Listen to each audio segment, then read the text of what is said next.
jab, uppercut, leave you laid out on the floor. Try to duck and roll, hit and miss, now you counting stars. Should've practiced more, should've hit the mask, get out there more. Claim that you're the best. You gotta show me, son, actions over words, baby boy, is you real or what? Talking way too much, world come back sports, talking way too much, world come back sports, talking way too much, world come back sports.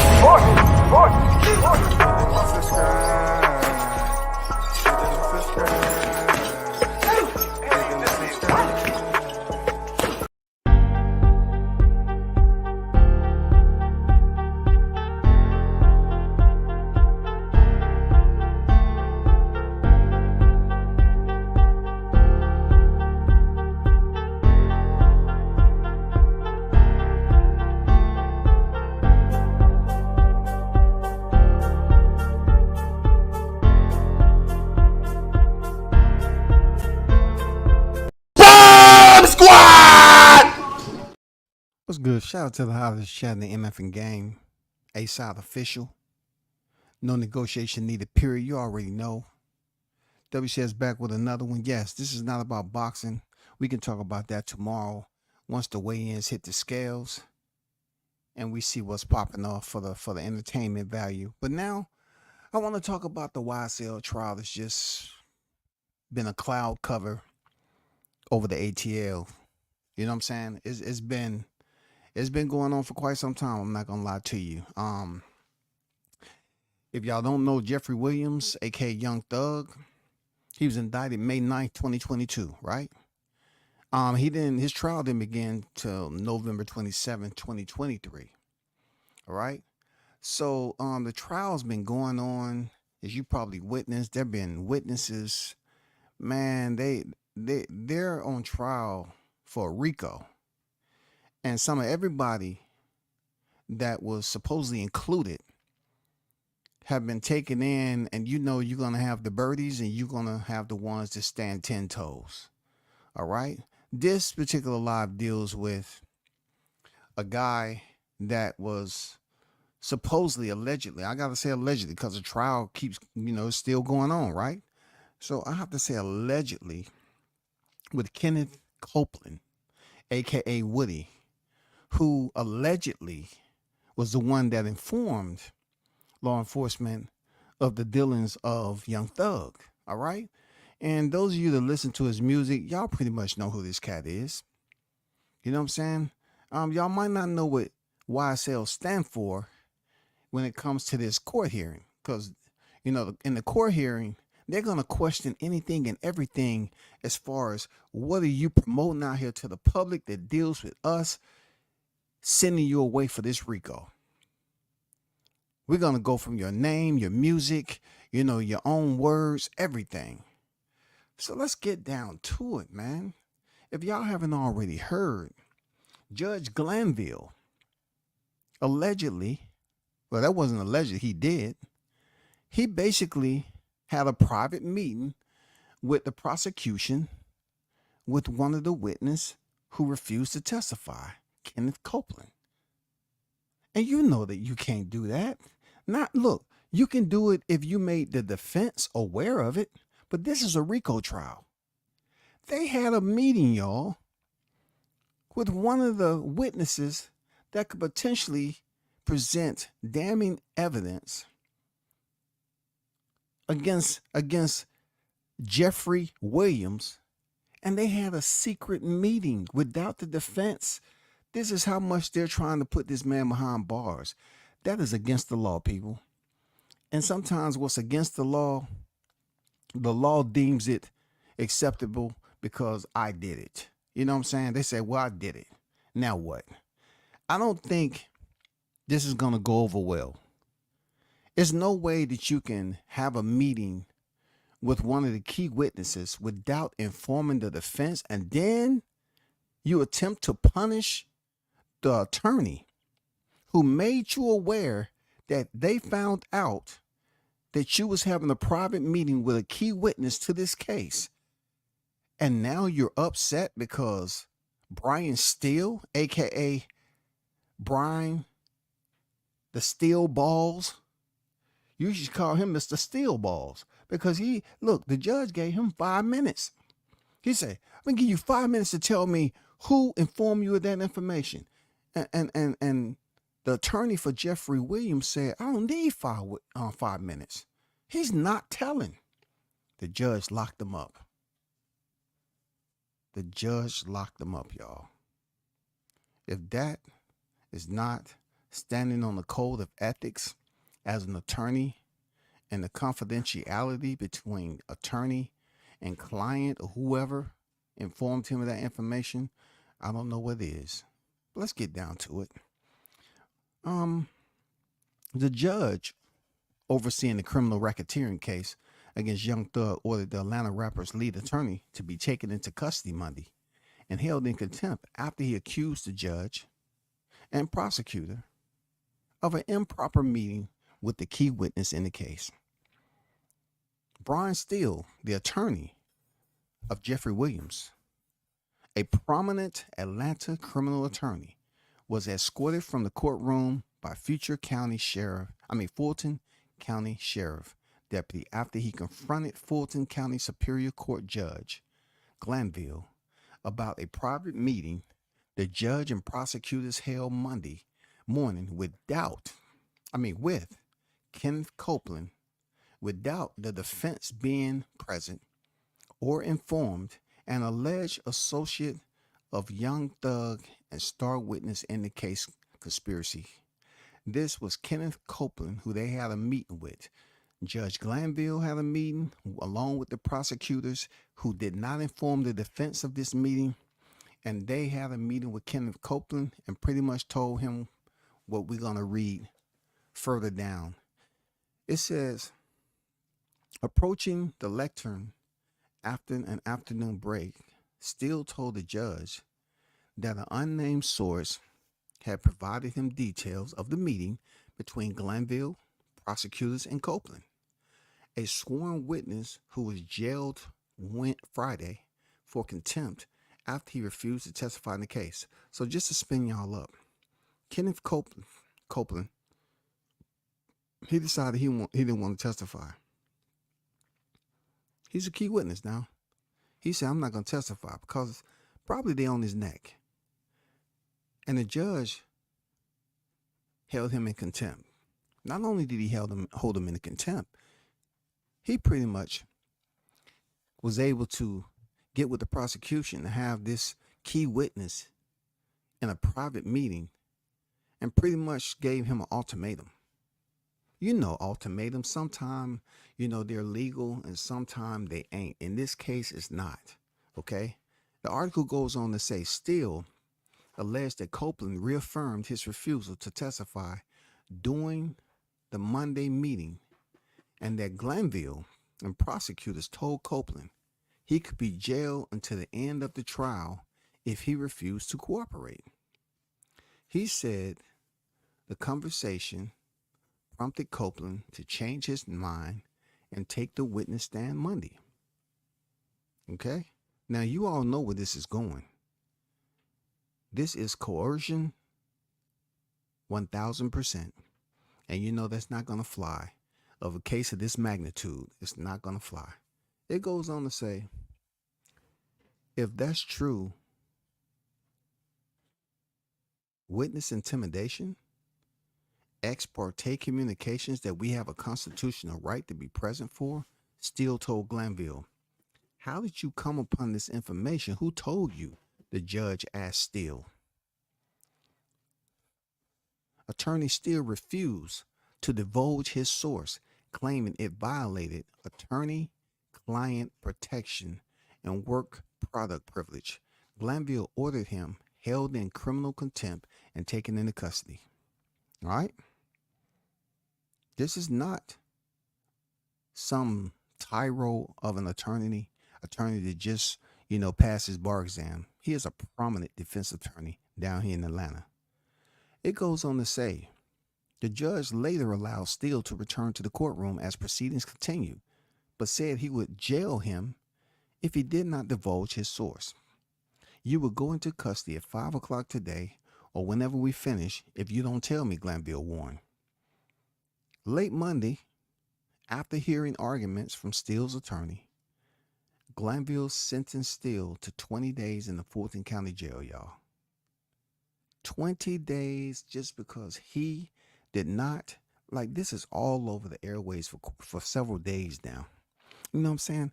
He jailed this attorney for 20 days for standing on ethics. Can y'all understand how serious this is? This man has an attorney client. You know what I'm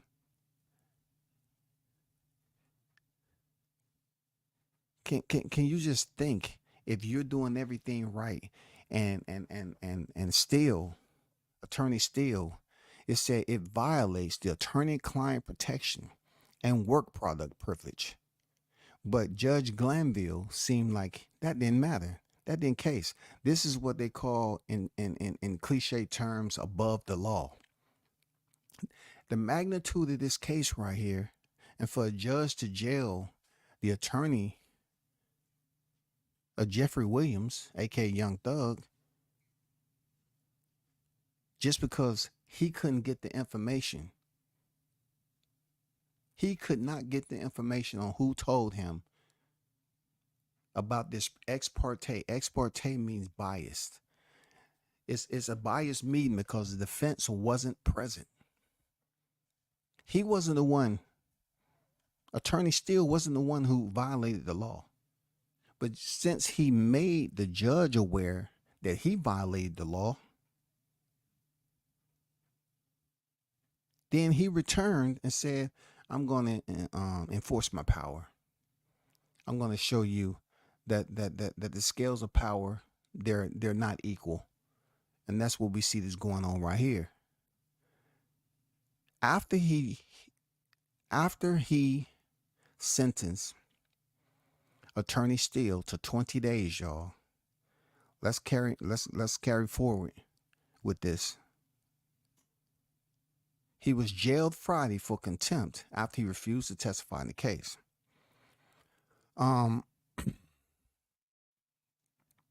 After Glanville asked, he said, Steele refused to divulge. I went over that. And then he said, Glanville ordered him held in criminal contempt and taken into custody.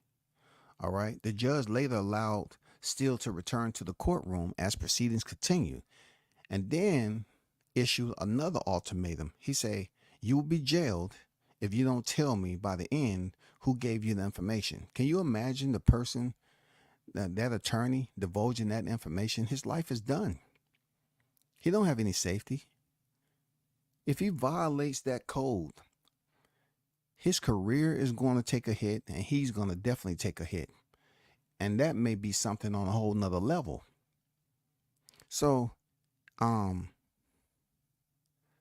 it said late Monday, after hearing arguments from Steele's attorney, Glanville sentenced Steele to 20 days in the Fulton County Jail, a sentence that he ordered to be served on weekends beginning this Friday. Steele asked the judge to allow him to serve that time at the Cobb County Jail, where Young Thug is being held, and not at the Fulton County Jail, which Glanville said he would consider. Proceedings in the case resumed Tuesday as attorneys for Steele have sought to appeal the contempt finding. So his compeers, Attorney Steele, compeers, came to the court to basically get the judge and to show support to get the judge to overturn this sentence that he gave Brian Steele, the attorney of Jeffrey Williams, to say, hey, you're outside of your jurisdiction. This goes against what you're supposed to be upholding. You know what I'm saying? Other attorneys came to the aid of their compeer to try to get this thrown out. All right. It said, proceedings in the case resumed Tuesdays as attorneys for Steele have sought to appeal the contempt findings. It says Glanville has not commented from the bench on the substance of Steele's claims. Though he told Steele and his co-counsel, Keith Adams, that someone had given them the wrong information and argued that whoever leaked the information had violated attorney-client privilege. I'm telling you this, in time, there's nothing that was given said. Whatever this morning, Glenville said the judge denied multiple requests from defense attorneys for a mistrial and also declined to produce an instant transcript of the meeting, even though a court reporter was present.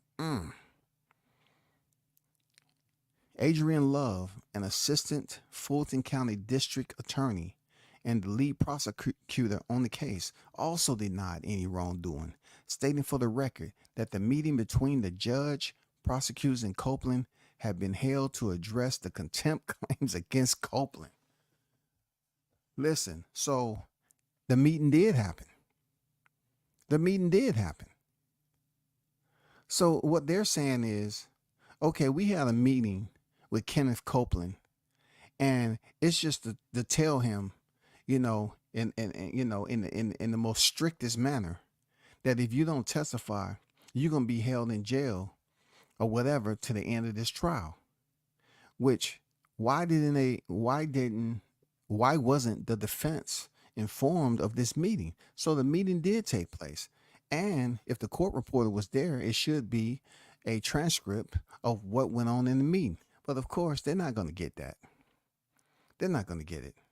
It goes on to say the dramatic development came as the racketeering trial against Young Thug, whose real name is Jeffrey Lamar Williams, have dragged at a glacier's pace, marked by jury and witness problems and other daily turmoil that has engulfed the high-profile prosecution led by Fulton County District Attorney Fannie T. Willis. The Young Thug prosecution is one of two high-profile criminal racketeering cases being led by Willis' office. Last summer, the veteran prosecutor brought charges against former President Donald Trump and more than a dozen of his associates, alleging they criminally. Okay, that's off topic, but they just telling you about the magnitude of this case, and it's just one of the two that's going on. You have Jeffrey Williams, Young Thug, the YSL case, and also you have the one of Donald Trump's situation.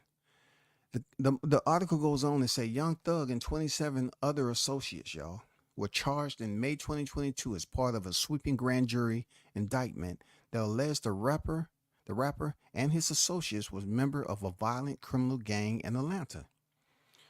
Prosecutors have alleged Young Thug was head of the gang known as YSL.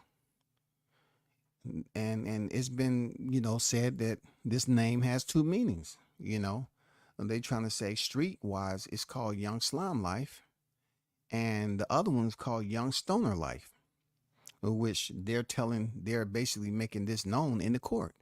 It goes on to say, and have charged him with criminal racketeering and gang charges, while others was charged with other violent crimes, including murder and attempted armed robbery. Hold on for a second, y'all.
Let me start off with the last passage that I was talking about.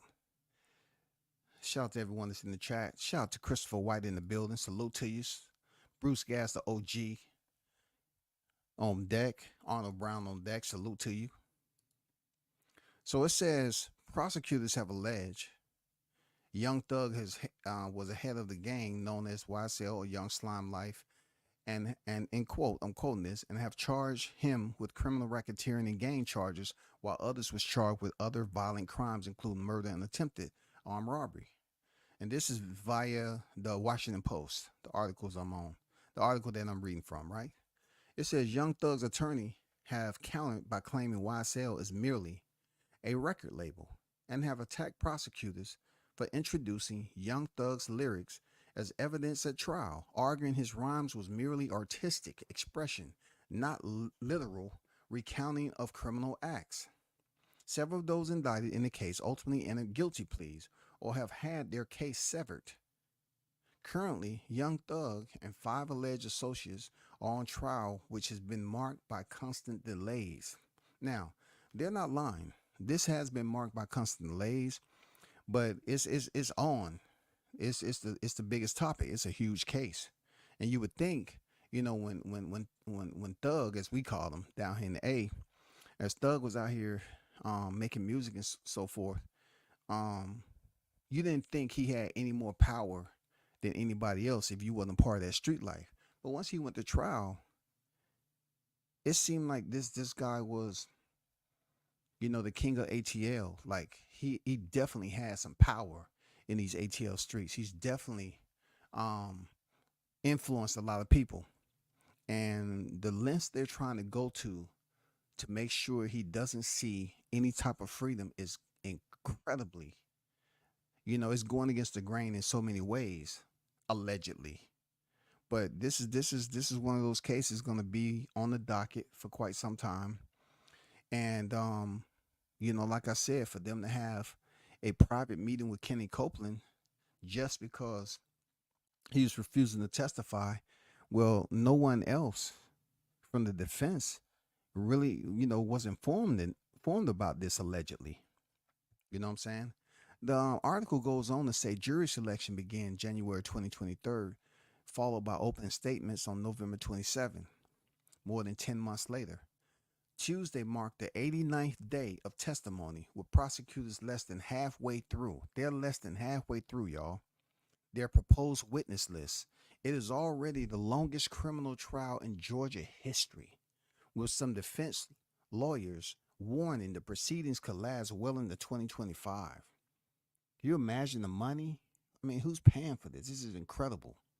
It said as the drama played out Monday, Glanville, who has faced intense criticism for his handling of the trial, refused to pause proceedings, accused the defense lawyers of trying to extort the court by declining to move forward until the issue of what happened between the judge, prosecutors, and Copeland's will resolve.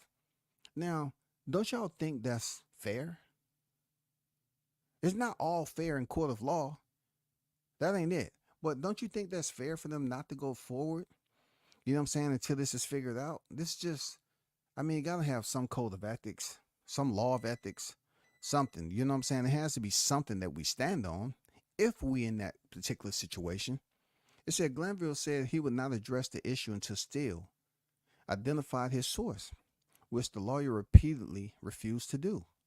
When Glanville ordered him into custody, Steele calmly stood up and removed his jacket and tie. He then approached the podium and told the judge that he was violating his client's rights.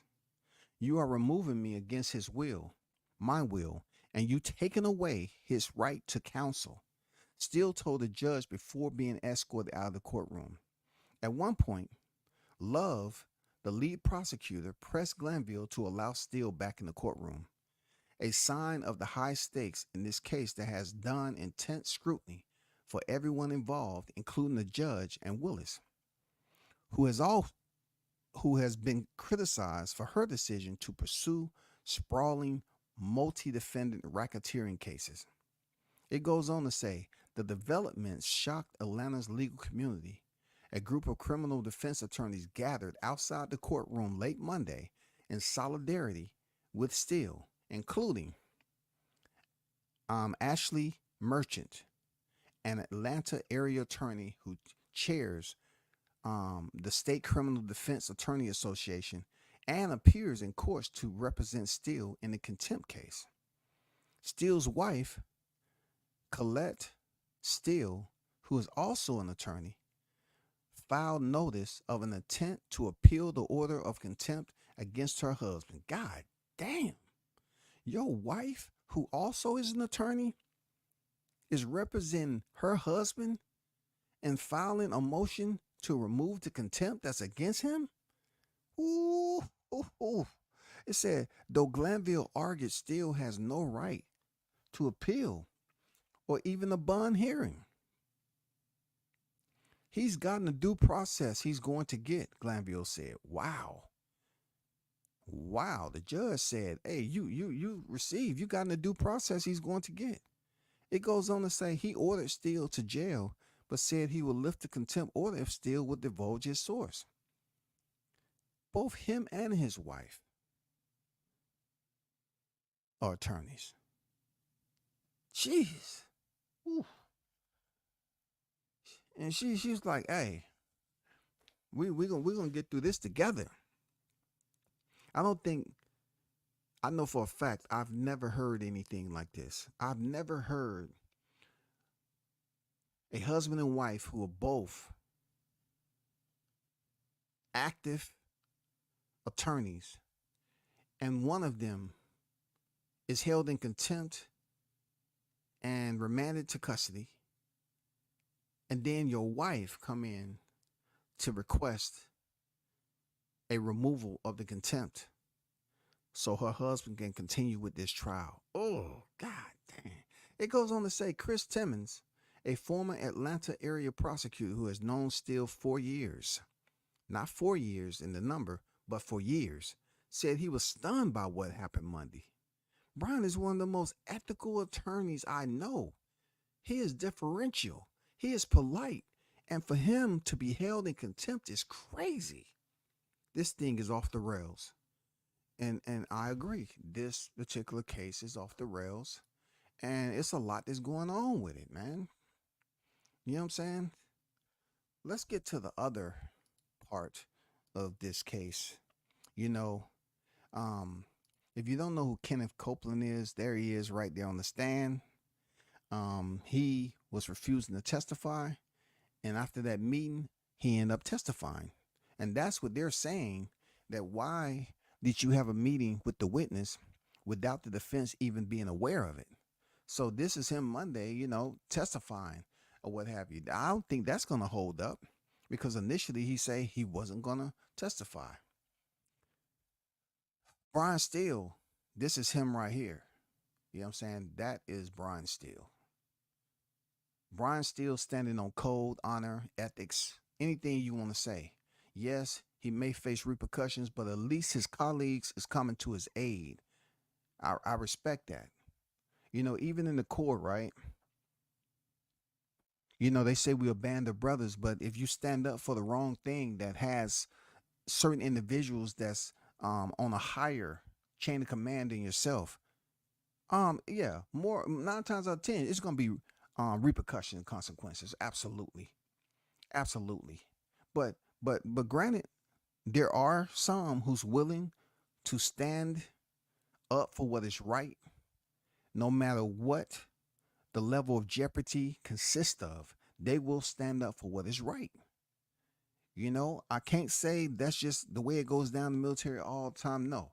And in court, this man is standing up. You have people who have worked with him and saying he's the most polite. You know what I'm saying?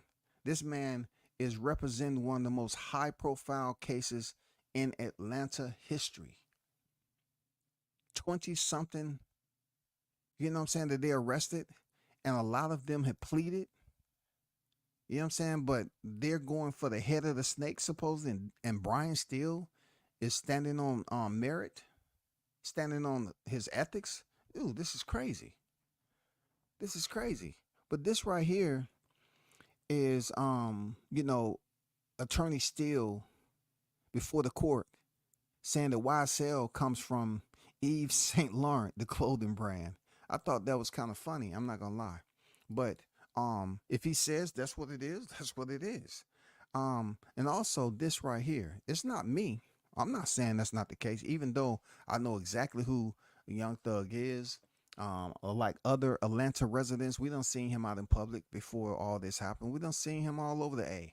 But check this out. In this article, this is another article off Power 105.1. Um, they said Thug, you know what I'm saying? Because it was Young Thug, but down here in the A, they just call him Thug, right? It stands for truly humble under God. That's what Thug means. Truly humble under God. All right. Who am I to say it means anything else? That's what they saying. For those who it goes this says for those who never knew why he named himself that for a stage name, Williams wrote in her Instagram story, Thug equals truly humble under God. Okay? Truly humble under God. It goes on to say elsewhere in the trial, Steele also offered an explanation for Gunna. Future and Thug collaboration, Pushing P, still explains that the song really means pushing positivity, which also falls in line with Gunna's past explanation of the song's meaning. It means any circumstance you're in, if you think positively about something, you can make it through, Steele said. You're pushing positivity. This attorney right here, man, Jesus. That man has to have so much freaking archival space, man. Is what he's been through and who he's been representing in his time. Being his wife is also an attorney. Ooh, wee, dang. The wrong people you want to run up on a now road rage incident, huh? Or a person that you want to jump the line and say, "I'm in a hurry, lady." It goes on to say, "You see a lady at the door, you hold the door for the lady, bro." That's P. Gunna explained during a live stream last year. We pushing P, you feel me? Ain't too tough arguing with my partner about no money. Like, we ain't gonna back and forth. This ain't P. During the trial, Steele also provided an explanation for the meaning of YSL. Despite the state defining the alleged gang as Young Slime Life and his label boasting itself as Young Stoner Life, Steele claimed the meaning actually stemmed from the clothing brand Yves Saint Laurent. See the video below. You know what I'm saying? And they show a video from the screenshot of me showing Brian Steele, the defense attorney representing Jeremy Williams, aka Young Thug. This is a very interesting trial. You know, I'm gonna try my best to keep you abreast. I usually don't get wrapped up in things like this because, you know, it's a lot that's going on with this particular trial, and it shows no signs of any relief anytime soon. It shows no sign of any of that, yo.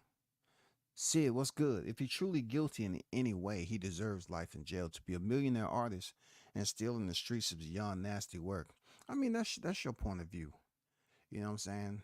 A lot of people say, well, if you feel that way, then go up there and be a witness and let your voice be known. Or come down here to the A and draft up a sign and protest outside the courthouse so they can know truly who you are and what you stand for. That's all I can say, Sid.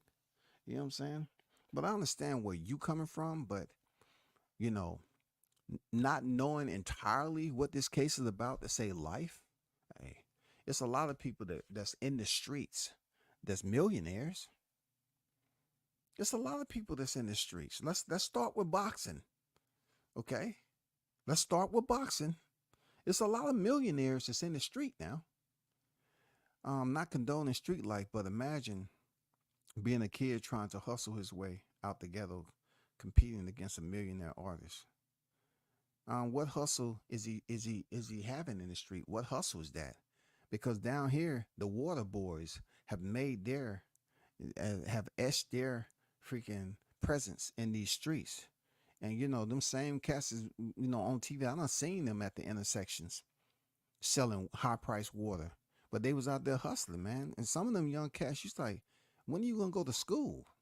School is actually going on right now. Like some of you cats look too young, but they was also met with resistance from being out here hustling.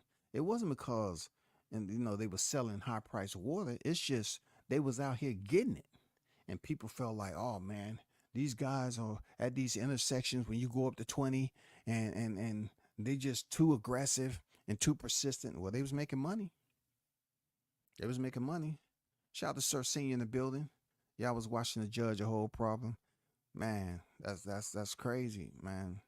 And for those of you cats, um, I wouldn't.